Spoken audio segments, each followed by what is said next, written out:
Direct de nos studios de Saint-Omer pour vous parler aujourd'hui des élections régionales. Et je suis en compagnie de Philippe Mazuel et Audric Alexandre pour vous parler de la liste d'union citoyenne et européenne. Bonjour Philippe. Bonjour Jackie. Bonjour Audric. Bonjour Jackie. Alors je vais m'adresser dans un premier temps à Philippe qui va nous expliquer un peu le parcours, comment s'est créée la liste d'union citoyenne et européenne. Bien, la liste d'Union citoyenne européenne que nous présentons aux élections régionales, nous l'avons créée en mariant quatre mouvements européens. Il y a d'abord notre parti à nous, PACE, c'est le Parti des citoyens européens, créé en 2007.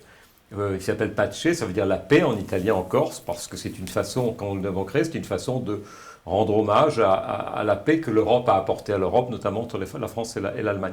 Il y a un deuxième parti, c'est le parti Volt, qui est dans cette liste d'union citoyenne européenne. Volt, c'est un parti qui s'est créé plus récemment, parti européen aussi, comme nous. Et puis Allons Enfants, qui est un parti qui a vocation à impliquer les jeunes en politique, c'est intéressant. Et puis Nous Citoyens, qui est un parti un peu plus ancien, mais qui a pour vocation à s'occuper beaucoup d'économie, qui s'intéresse beaucoup à l'économie. Voilà, donc c'est ça la liste d'Union citoyenne européenne. Alors on va parler un peu de votre parcours, qui a disons quand même pas mal évolué. On va disons aller par les dates. On va parler en 2014, là il y a eu lieu les élections européennes. Oui, alors c'était notre première entrée, je dirais, en scène. Comme nous n'avions pas les moyens d'aller aux élections européennes, nous avons écrit un livre qui s'appelle « Donne une voix à l'Europe ». Ce qui veut dire à la fois vote pour l'Europe et vote pour un parti européen, et puis donne à l'Europe les moyens de s'exprimer sur la scène internationale. Et il est publié, on le trouve en ligne sur Calameo. Donc il y a 12 chapitres qui parlent de culture européenne. Qu'est-ce que c'est que l'identité européenne?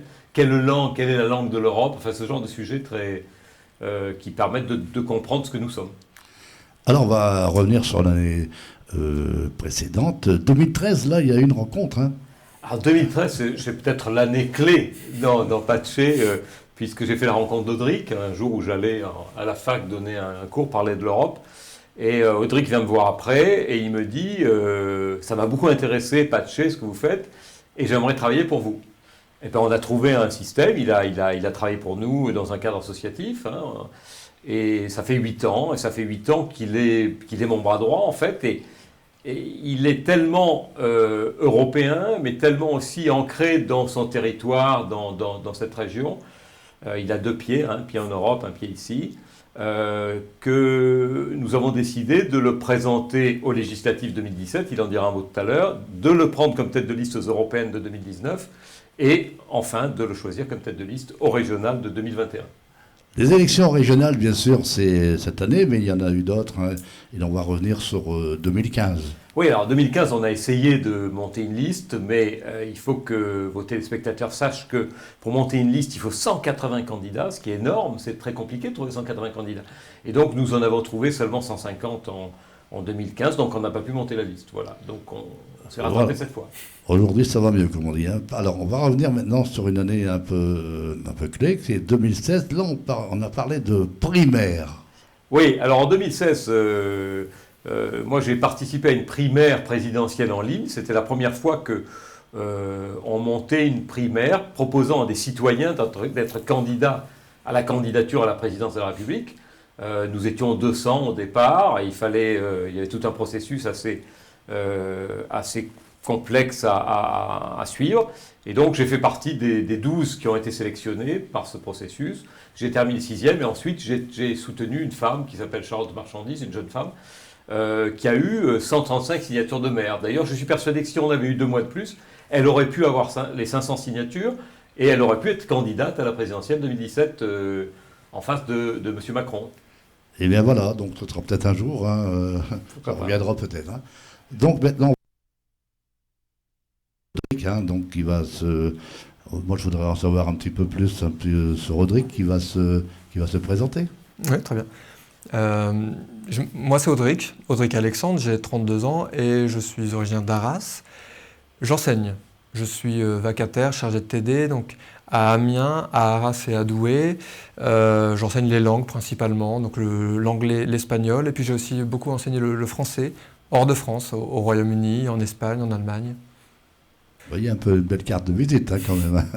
Alors, cette carte de visite, on a fait appel en 2017 parce qu'il y a eu des élections législatives. Oui, c'était un peu les premiers pas. C'était le coup d'essai, c'était les premiers pas pour apprendre. Alors, on a eu 3 candidats aux élections législatives. Une candidate dans la métropole lilloise sur l'Isle-et-Lannoy et les communes alentours, qui s'appelle Marlène Sgar, qui aujourd'hui est candidate sur notre liste régionale. Et aussi un candidat, David Mongin, dans la Somme, donc dans le Vimeux, au sud d'Abbeville, qui est également candidat avec nous au régional. Et j'étais candidat sur la circonscription, la 2e du Pas-de-Calais, donc Arras et les alentours. Alors, on va revenir aux élections régionales, bien sûr, et pour parler un peu du programme avec des points forts que vous voulez mettre en valeur. Oui. Alors, il y a un point très important dans notre programme qui concerne la gratuité des transports publics. Ça, c'est une révolution qui a commencé il y a déjà un demi-siècle à Compiègne, en 1975. Les transports sont gratuits à Compiègne depuis 1975 et ils n'y sont jamais revenus, ils ne sont jamais revenus en arrière, tellement ça marche. Alors depuis, il y a eu des expériences à des niveaux étatiques. Il y a 2 États européens qui sont passés à la gratuité totale, c'est le Luxembourg, c'est l'Estonie. Donc 2 expériences récentes mais réussies. Et dans la région, beaucoup d'intercommunalités, les unes après les autres, sont en train d'y passer. Dunkerque en 2018, Calais, Amiens est en train d'y passer, Douai en 2022. Donc on voit bien que c'est un mouvement qui est en cours. La métropole lilloise vient d'annoncer il y a quelques jours une gratuité partielle pour les moins de 18 ans à partir de 2022. Donc voilà, c'est un mouvement en cours que nous souhaitons accompagner. Donc nous rendrons les TER gratuits et nous aiderons les intercommunalités à passer à la gratuité. Nous les aiderons, nous les accompagnerons parce qu'aujourd'hui, il est vraiment temps de lutter contre le réchauffement climatique et puis contre la très mauvaise qualité de l'air qu'on respire quotidiennement dans nos villes. Un sujet qu'on parle beaucoup en ce moment, il y a du pour, il y a du contre, mais là, Audrey va donner son avis avant de revenir sur Philippe, c'est l'éolien. L'éolien. Alors, je dois dire très clairement que je suis, contrairement à d'autres, très fier de vivre dans une région dans laquelle l'éolien est à ce point développé. Je n'ai pas honte de l'éolien, j'en suis fier, et nous souhaitons poursuivre l'installation d'éoliennes. Alors, évidemment, j'entends qu'il y a des oppositions très fortes localement et il n'est pas opportun de forcer l'éolien là où les gens n'en veulent pas. Ce n'est pas une méthode de fonctionnement qui forcer les gens de la sorte. S'ils n'en veulent pas, on est tout à fait prêt à les entendre par des référendums locaux par exemple. De toute façon, aujourd'hui, l'éolien, ce qui est stratégique, c'est de passer à l'éolien en mer, l'éolien offshore. Et nous avons une mer que nous partageons avec nos voisins, avec les Britanniques, les Belges, les Néerlandais. Donc nous devons faire ça ensemble, en partenariat. La capacité de production est beaucoup plus grande. Et, par contre, c'est un espace qui est partagé. Il y a des voies maritimes, il y a des zones de pêche, donc il faut faire attention à tout ça. Mais en partenariat avec nos voisins, on doit poursuivre l'installation d'éoliennes en mer et poursuivre vers cette énergie que nous soutenons totalement. Alors, on va redonner la parole à Philippe, parce qu'on n'est pas loin du tunnel sur la Manche et nos amis anglais. Et Philippe va nous parler quelques mots sur le Brexit. Oui, sur le Brexit qui nous attriste beaucoup. Nous étions allés avec Audric à Londres en 2016 pour soutenir les Britanniques qui voulaient rester en Union européenne. Ça nous attriste beaucoup parce que c'est une erreur stratégique fondamentale. On est dans un monde globalisé. La Chine va être bientôt la première puissance du monde. Et donc, si les Européens ne sont pas unis, ils vont être balayés de l'histoire du monde, d'une certaine manière. Ils n'auront plus leur mot à dire dans l'évolution du monde. Et là, les Britanniques ont fait ce choix-là. Moi, je ne crois pas du tout que le Royaume-Uni puisse redevenir une puissance mondiale. C'est tout à fait illusoire. En revanche, ça pose des problèmes pratiques, comme par exemple la pêche.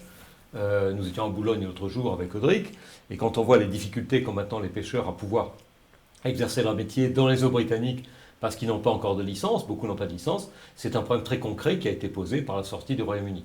Donc voilà, je pense que c'est quand même une erreur stratégique de la part des leaders qui ont conduit le Royaume-Uni là-dedans, et on voit les difficultés que ça pose. Par exemple en Écosse, l'Écosse va se séparer un peu plus du Royaume-Uni parce qu'ils voulaient rester les Écossais dans l'Union européenne. Alors bien, on est sur le littoral, on va y rester pour un problème quand même qu'on parle souvent. La mer est en train de reprendre ses droits, donc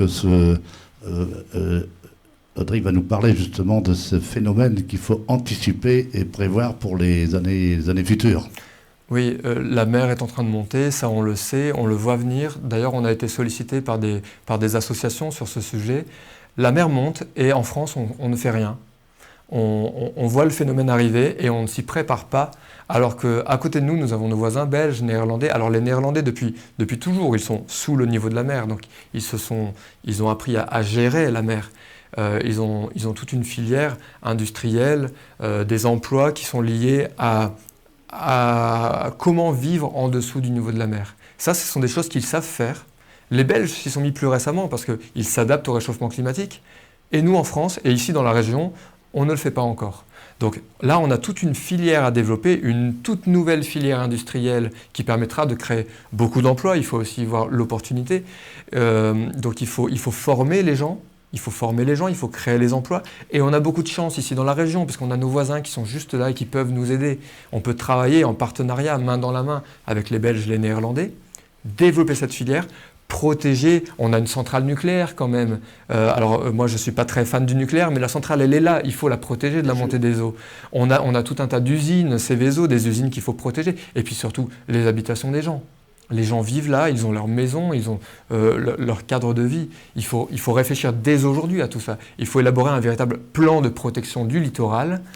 Et en plus, ce sont des compétences qu'on pourra ensuite, nous, exporter vers les autres régions de France qui ont la même problématique.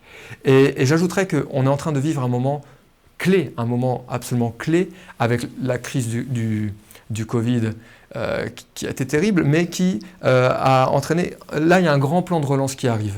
Il y a des milliards d'euros qui vont arriver et une partie sera pour nous, pour notre région. Et toute la question, c'est qu'est-ce qu'on va faire de tout cet argent qui arrive ? Cet argent, on doit l'utiliser de la façon la plus utile possible. Et une partie de cet argent doit aller dans le plan de protection du littoral. On doit se protéger. Les eaux montent. On ne pourra pas empêcher les eaux de monter, mais on peut s'adapter. On peut apprendre de l'expérience néerlandaise pour pouvoir vivre avec cette montée des eaux. Et le moment est clé parce que l'argent arrive, utilisons-le pour cela. Eh bien voilà, c'est quand même pas mal. Aujourd'hui, avec la liste Union citoyenne européenne, et si on veut en savoir un petit peu plus, je pense qu'il y a sur les réseaux, il y a des pages Facebook. Alors vous nous retrouverez sur la page Facebook, liste d'Union citoyenne européenne Hauts-de-France. Il y a le site internet aussi, donc www.luce-hdf.fr. Donc LUCE pour liste d'Union citoyenne et européenne, HDF pour Hauts-de-France évidemment. Donc voilà, il y a aussi un compte Twitter, il y a un compte Instagram, donc vous pouvez nous retrouver, vous pouvez nous suivre, vous pouvez nous soutenir en partageant nos publications pour nous aider On a un petit manque de notoriété encore aujourd'hui, mais vous pouvez nous aider à rattraper notre retard à ce niveau-là. Ben, je pense qu'on a peut-être oublié quelque chose, non, je ne pense pas, on a quand même à donner de votre programme, ce qui est pas mal. Je pense que ça va plaire à beaucoup de monde. Les médias sont intéressés à vous depuis maintenant une semaine. Hein. Vous avez fait quand même pas mal de plateaux de télé. Oui. Enfin, dis donc, ça a avancé pas mal dans une semaine. Hein. C'est vrai que depuis le dépôt de la liste, les médias s'intéressent beaucoup plus à nous, évidemment. On sent aussi sur le terrain que les gens s'intéressent à ce qu'on propose. Donc j'espère que la dynamique va se poursuivre et puis qu'on va... Alors on a encore beaucoup de travail pour rattraper notre retard, mais on est motivé, on est là, on est enthousiaste. Hein. Donc voilà, on continue. Eh bien, merci Philippe. Merci Jackie. Merci Audric. Et bien, merci de retrouver cette interview sur Odopal TV. Merci. Merci. Au revoir.